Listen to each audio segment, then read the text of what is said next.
El 17 de diciembre de 1996 el Perú se paralizó por completo. La residencia del embajador de Japón, Morihisa Aoki, era escenario de una celebración por el cumpleaños del emperador Akihito. Esto fue aprovechado por un grupo terrorista, movimiento revolucionario, comandado por Néstor Serpa Cartolini, tomó por la residencia del embajador de Japón.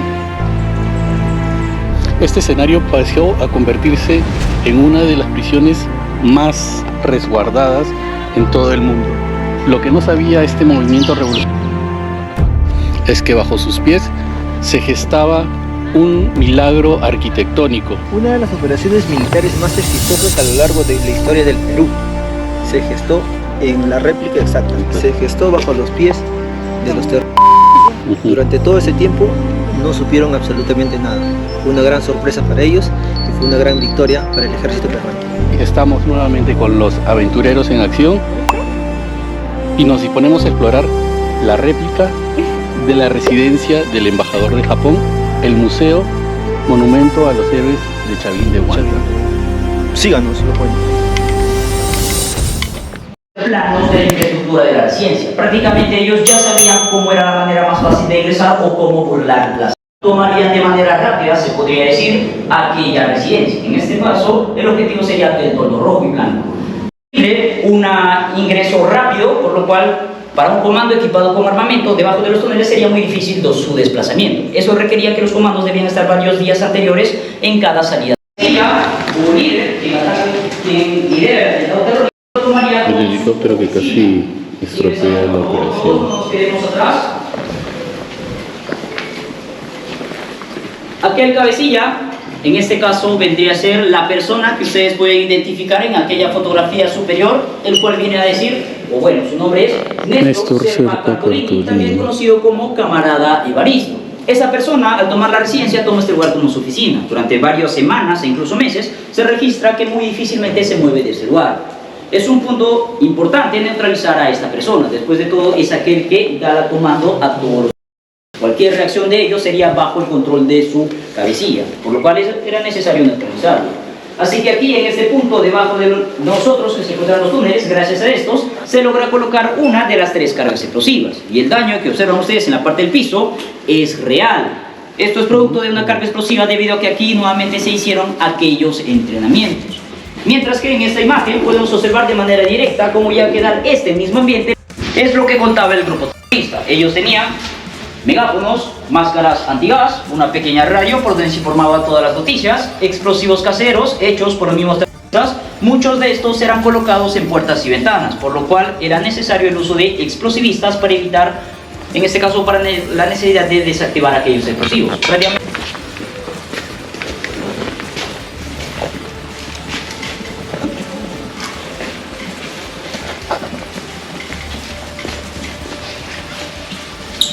Muy bien, ahora mismo estamos en los ambientes de comedor y sala. Como les mencioné, estos 2 lugares son tomados por el grupo terrorista durante varias semanas como canchita de fútbol.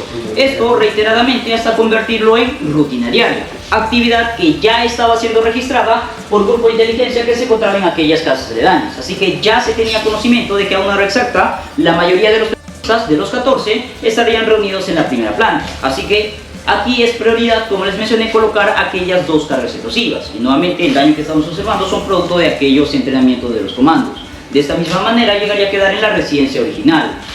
Estos 2 lugares, al estar más adelante, también son, en este caso, objeto o sector de otro equipo, el cual lo podemos observar en aquellas fotografías. Comandos quienes tratarían de ingresar por puertas y ventanas e incluso rompiendo paredes si era necesario.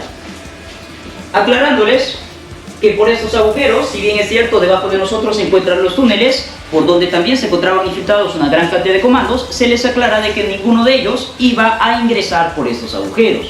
Ningún comando ingresa y tampoco lo hace ningún rehén para ser evacuado. Cuando las cargas explosivas detonan, el gran daño que provocan, entre las mismas se provocan escombros, los mismos que tapan estos agujeros. Una enorme cantidad de humadera se esparce por todo el lugar en cuestión de segundos. Humadera que podemos observar representada, en este caso, en esta imagen. Por lo cual los enfrentamientos que muchos de ustedes vieron en el video son prácticamente a ciegas. Por eso les mencionaba que los comandos ya debían saber de manera inmediata cómo reconocer a terroristas y rehenes, saber cuántos pasos tienen que dar para dirigirse a sus sectores e incluso cuántos escalones tienen las escaleras. En esta última vitrina podemos observar armamento mucho más antiguo que los anteriores, ya que vienen a ser procedentes de la Segunda Guerra Mundial. Es a través de la compra del mercado negro.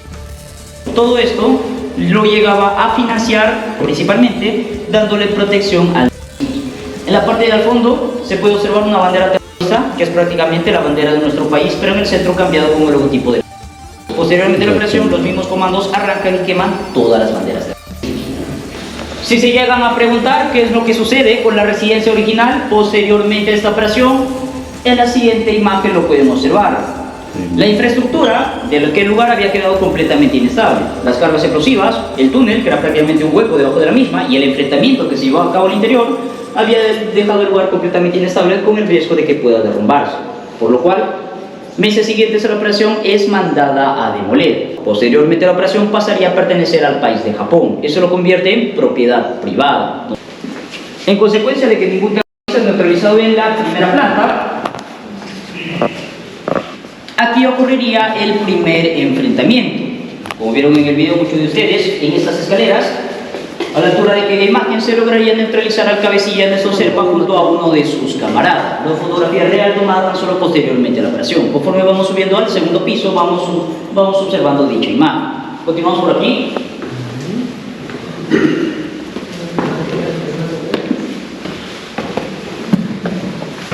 Adelante, avanzamos.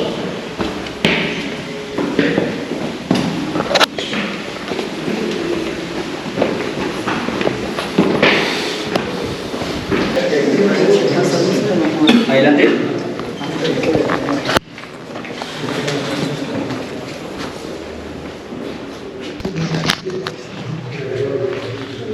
Ya nos encontramos en el segundo piso, pero lo primero que ustedes pueden notar es que piso, paredes y techo no tienen acabados a diferencia de la primera planta. La razón es simple, debido a que cuando la réplica de la residencia es construida lo más rápido posible en un tiempo récord de 45 días, lo único que era tan solo cemento y ladrillo. Es más, ni siquiera estaba la parte del techo. Los acabados que ustedes han visto en la primera planta, incluso el otro lado del segundo piso que también tiene acabados, estos ya son hechos posteriormente, ya que en ese entonces en ningún momento se iba a pensar de que todo esto se podría convertir en un museo como lo es hoy en día. Así que esos acabados fueron posteriormente cuando ya fue reconocido como museo este lugar. Se ha dejado de esta manera ambos ambientes para que ustedes puedan observar la manera como entrenaban los comandos. Podemos observar el impacto de balas reales durante los entrenamientos de los comandos. Sin embargo, al disparar de manera directa en las paredes, había riesgo de que las balas puedan rebotar, cambiando de dirección en muchas de ellas, hiriendo a sus compañeros tan solo en el entrenamiento, por lo cual se tienen que utilizar diversas maneras de seguridad. Entre una de ellas es la implementación de aquel objeto rectangular que tiene por nombre tragabalas. Su función es retener la bala al momento de ser impactada. Estos y otros muchos más objetos serán utilizados tan solo para el entrenamiento, más en la operación no se utiliza. Volviendo a la residencia original, en esta habitación se encontrarían ubicados solo y únicamente empresarios japoneses. Implicaba que había rehenes extranjeros en este lugar. Bien es cierto, la totalidad de los 72 rehenes son posicionados en el segundo piso. Hay ciertos lugares donde no se encontraba ninguno de ellos, como es el caso de este lugar. Este lugar es tomado por el grupo como su almacén de armería. Aquí es donde prácticamente almacenaban armamento ya cargado, una gran cantidad de granadas explosivas y parte de la dotación alimenticia que ingresaba a través de la Cruz Roja. El día de la operación, cuando los terroristas, momentos antes, son alertados por el helicóptero, la mayoría, no todos, la mayoría de los terroristas se posicionan en este pasadizo. Su primera reacción era por tener un mayor alcance directo a su armamento. Así que cuando la operación da inicio, las cargas explosivas detonan en la primera planta, no neutralizan a nadie, pero sí aturden a todos los que estaban en el segundo piso. Los llega a desorientar por algunos segundos. Cuando los comandos ingresan de manera inmediata, aquí se toparían con aquellos terroristas, empezando una gran cantidad de enfrentamientos.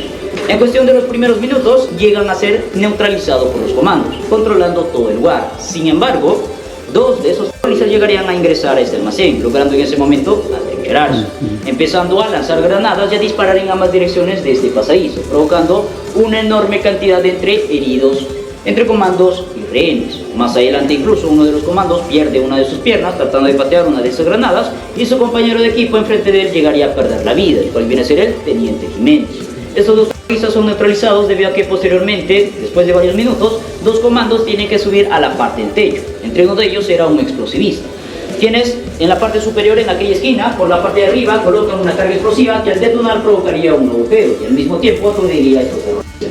Desde la parte de arriba, aquellos comandos, como se puede observar en aquella imagen, se encontrarían disparando y recién lograrían neutralizar a aquellos terroristas. Sin embargo, ya una gran cantidad de heridos provocados en este lugar. Serían los mismos comandos que en la parte superior arrancarían la bandera más grande y la llegarían a quemar en ese mismo lugar. Estas paredes tratan de representar aquel enfrentamiento. Continuamos por aquí. Podemos observar imágenes también en los costados.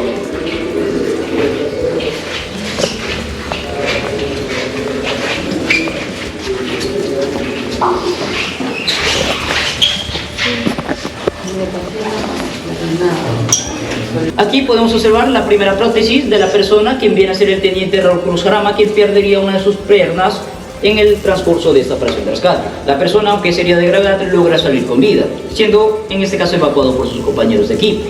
Posteriormente a la operación, el cual pierde una de sus extremidades, tiene que retirarse del ejército, y esta fotografía muestra que posteriormente, al retirarse del ejército, llegaría a vivir en el extranjero, cuando ya está siendo utilizado otra prótesis. Sin embargo, aquel día de la operación, su compañero de equipo, lamentablemente, no correría con esa misma suerte, ya que al estar herido en este punto, otra granada, al ser lanzada por el terrorista, al estallar en el aire, fragmentos que la contienen le llegarían a impactar en el cuello, lo cual se les llama esquirlas de granada, provocando la muerte inmediata en este mismo lugar. La habitación aquí al interior ha sido tomada en memoria al comando que cae, el cual viene a ser el comando Jiménez. Ingresamos al interior, van a poder observar una gran cantidad de imágenes y fotografías en homenaje a su persona. Desde cuando era pequeño, inicia la vida militar y hasta cuando llega a graduarse como teniente del ejército. Posteriormente su muerte al grado de capitán del ejército, falleciendo a la edad de 27 años. Y podemos observar reportes periodísticos de las noticias más importantes enfocadas a esta operación de rescate, y de aquel lado fotografías de los comandos asignados al dominio de este sector, equipo de comandos quienes estarían ingresando por este balcón y aquella ventana, haciendo uso de escaleras como se muestran en las dos imágenes superiores, y en el centro una fotografía en homenaje a la cultura chavín-peruana. Conforme los comandos iban ingresando, estos rehenes estaban siendo evacuados.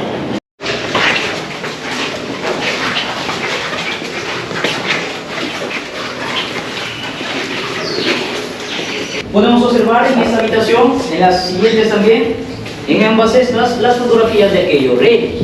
Como les mencioné, principalmente de alto cargo policial y militar. Entre esos rehenes podemos resaltar o destacar a uno de estos, el cual viene a ser el coronel Marco Miyashiro, persona que llegó a participar en la captura y caída de Abimael Guzmán, líder y cabecilla de CNT. También permaneció al interior como uno de los rehenes principales de los 126 días. De este lado se encuentran rehenes que fueron los principales objetivos de este lugar. Aquí en esta habitación, como el principal objetivo, el rehén de mayor jerarquía política y social vendría a ser el canciller Tudela. También se encontraba aquí el embajador japonés Morihisa Oki, dueño de la residencia, e incluso aquí permanecía el hermano del presidente Alberto Fujimori. Y las imágenes que no se muestran, seguramente anteriormente también vieron en el otro cuadro, vienen a ser de rehenes que posteriormente a su rescate no querían que su fotografía sea exhibida en este museo, debido a que en aquel entonces aún tenían miedo a represalias por su propia seguridad, se han negado a que se muestren dichas imágenes.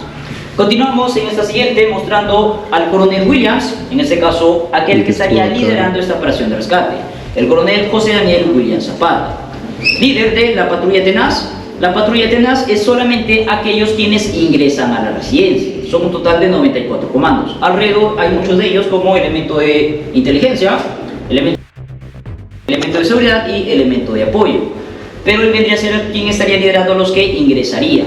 Junto con él, segundo al mando, el coronel Alatrista. Y en estas dos imágenes, ambos comandos quienes perdieron la vida en el transcurso de esta operación. A mi mano derecha, el capitán Raúl Gustavo Jiménez Chávez, perdiendo la vida del otro lado en el pasadizo, y en la parte izquierda el coronel Juan Valer Sandoval, persona que es herida de gravedad más adelante en la terraza, tratando de salvarle la vida al canciller Tudela. Logra hacerlo, sí, pero en el transcurso pierde su vida. Y en esta fotografía podemos observar en este caso la imagen de dos comandos quienes participaron en la operación. No son todos, sino que vienen a ser la mayoría, ya que esta fotografía es posteriormente a la operación, evadiendo en este caso a los heridos, los ya fallecidos, y entre otros muchos más que no pudieron estar aquel día. Así que la fotografía sí muestra la mayoría de los comandos quienes participaron en esta operación. Podemos observar que se llegan a utilizar objetos como una guitarra y una Biblia, que dentro de ellos se encontraban pequeños micrófonos ocultos. No fueron los únicos objetos que fueron ingresados por la dotación alimenticia, pero son los únicos que estuvieron bajo las manos de aquel rehén, el vicealmirante Luis Jean-Pierre, un alto cargo de la Marina, quienes años anteriores ya había realizado instrucción sobre inteligencia, por lo cual era una de las muy pocas personas quienes tenía conocimiento de cómo actuar en este tipo de situaciones. Al reconocer aquellos micrófonos, empezaría a pasar información vital a través de estos. Por otra parte, observamos un objeto muy, en este caso, común de la época, un objeto de comunicación, el cual viene a ser un beeper. Muchas de estas personas tenían consigo un beeper, sin embargo, los terroristas quienes tomaron la residencia realizaron varias requisas, quitándole sus pertenencias, identificaciones y también objetos de comunicación como aquellos beepers. Entre todos ellos viene a ser el comandante Roberto Fernández, la única persona quien logra esconder aquel objeto. En coordinación con el vicealmirante Luis Jean-Pierre empezarían a pasar información vital. Esta persona sería la encargada en hacer uso de estos dos objetos para enviar aquel código para que la operación diera inicio. Siendo aquel código, Mari está enferma, teniendo que repetirlo 3 veces marcando el inicio de esta operación de rescate. En esta parte es donde se replica la terraza, por la cual, por la escalera, escapaban los rehenes durante el rescate. Y es aquí donde, tratando de proteger y rescatar al canciller Tudela, Juan Valer Sandoval pierde la vida, o mejor dicho, la ofrenda para salvar a uno de los rehenes, el canciller Tudela. De que el comando Juan Valer Sandoval, liderando el elemento de seguridad, se encontraría subiendo por estas escaleras. El comando Valer, al ser el primero quien sale, observaría de primera mano toda la situación. Observa tanto a los rehenes desesperados saliendo como a aquel terrorista. A pesar de que el comando Valer cuenta con armamento, no puede disparar a aquel terrorista. Recordemos que varios rehenes están saliendo detrás y delante de manera desesperada. Con riesgo de poder herir a alguno de ellos, opta por dar su cuerpo en protección al canciller Tudela, viendo que este es el principal objetivo. Logra salvarle la vida, como les mencioné, sí, pero es aquel que recibe la mayoría de impactos de bala, siendo herido gravemente. Así que comandos que ya tuvieron el enfrentamiento en las escaleras con el cabecilla, el grupo asignado a este sector, al ingresar, observaría a aquel terrorista de manera inmediata, neutralizándolo por sus espaldas. El comando Valer, aunque cae herido de gravedad, no fallece inmediatamente. Él es bajado por sus compañeros hacia la primera planta con la intención de darle apoyo médico, sin embargo, con las heridas ya graves, en los minutos siguientes llegaría a perder la vida. Bajamos por aquí, observando bien dónde pisan por estas escaleras.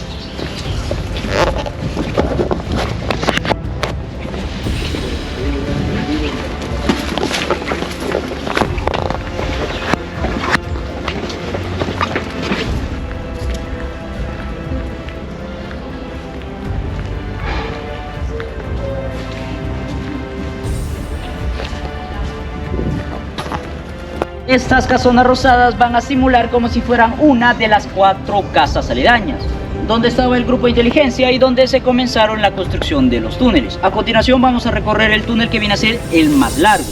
¿Me acompañan por aquí? Mucho cuidado, observando bien dónde pisan al momento de ingresar por estas escaleras.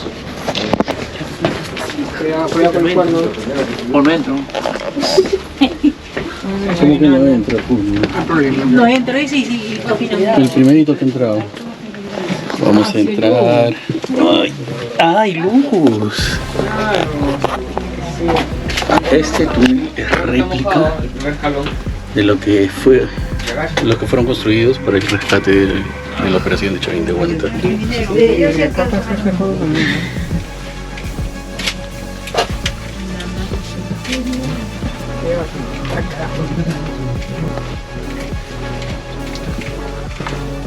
Uy, se hace más chiquito. Sí, se está achicando. Buenas. Hola señores. Sí, ahí hay una. Sí, la que está. Acá cómo fue el tránsito, ¿despacio o rápido? Rápido, pues. De ahí se quedaron esperando la orden y ahí Ay, ya caído otra.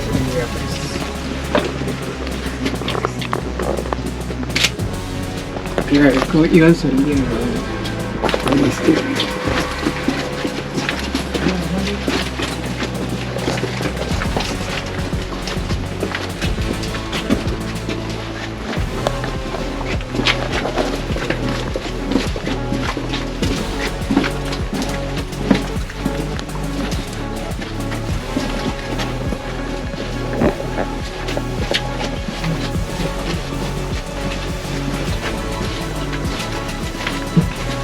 inspirados en los túneles subterráneos de la fortaleza de Chavín de Huántar.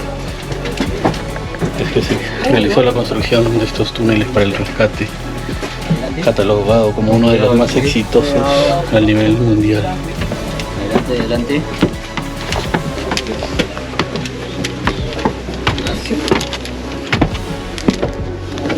Adelante, mucho cuidado. El túnel original tiene muchas diferencias con el túnel que nosotros hemos recorrido. La primera de ellas serían las dimensiones al interior. Aquí en este túnel ustedes incluso han podido sacar el selfie y poder tomarse fotografías. Y eso en el túnel original no se podría hacer. El túnel original es mucho más pequeño y estrecho. Así es. Lo que era prácticamente el cemento era de esa anchura. Y de altura sería de entre 1,50 m a 1,60 m como máximo. Para un comando, como les mencioné, para un comando equipado con armamento ya de por sí sería muy difícil su desplazamiento. Eso requería de que todos los comandos debían tomar posiciones en cada celda de los túneles desde hace 3 días antes a la operación. Lo único que estarían esperando sería la señal por parte de aquel REN.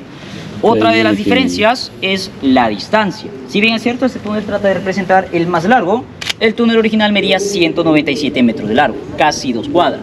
El túnel original era el doble de largo. El último respetado. Tampoco. Cuidado, observando bien donde pisan. Adelante. Observamos por acá en estas imágenes, las cuales muestran la evacuación de los rehenes aquel día de la operación. Más a la izquierda podemos observar cómo eran los túneles originales, entre ellos, como les mencioné, mucho más pequeño y estrecho, a diferencia del que nosotros recorrimos. Por supuesto, era mucho más pequeño.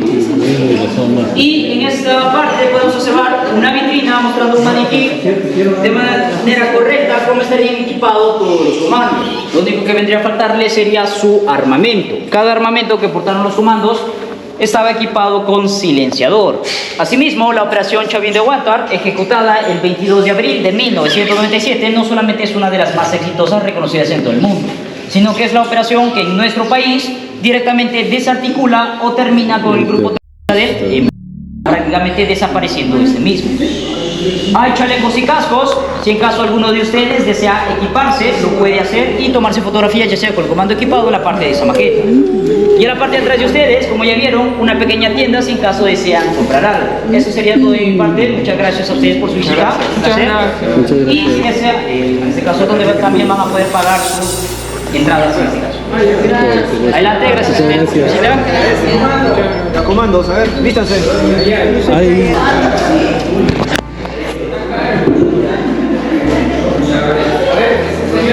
Vengan al Museo Contemporáneo Chavín de Huántar. Van a poder tomarse su foto selfie, una foto grupal con el traje militar. ¿Cómo sale la toma? Está bien. Es que se va a poner mal porque no está cerca. Para llegar aquí, tomen como referencia la estación Estadio Unión del Metropolitano. Tienen que caminar por la avenida Edmundo Aguilar a través de la Villa Militar para llegar al Museo Chavín de Huántar. El coste de la entrada es de 7 soles y el guiado 15 soles, así que armen su grupo y vengan. No está nada costoso. Esta ha sido una exploración histórica. Ha habido harta información importante. Si has llegado hasta este momento, te agradezco por seguir mirando el video. Y te recuerdo que si aún no estás suscrito, aquí abajito está el botón rojo de suscribirse. Machúcale sin miedo. Activa la campanita para que siempre se te avise cuando suba un nuevo video. Recordarle seguir también a los aventureros en acción, por favor. Hoy día nos tocó el monumento a los héroes de Chavín de Huántar. Esperen nuestro llamado, que la próxima sigue más aventuras. Y estén al tanto también de las redes de los aventureros en acción, porque frecuentemente se está publicando salidas para distintos destinos. Exactamente, no solamente salidas, sino también zonas exploratorias. ¡Chao! Nos pedimos hasta una próxima oportunidad y recuerden, ustedes también atrévanse a explorar.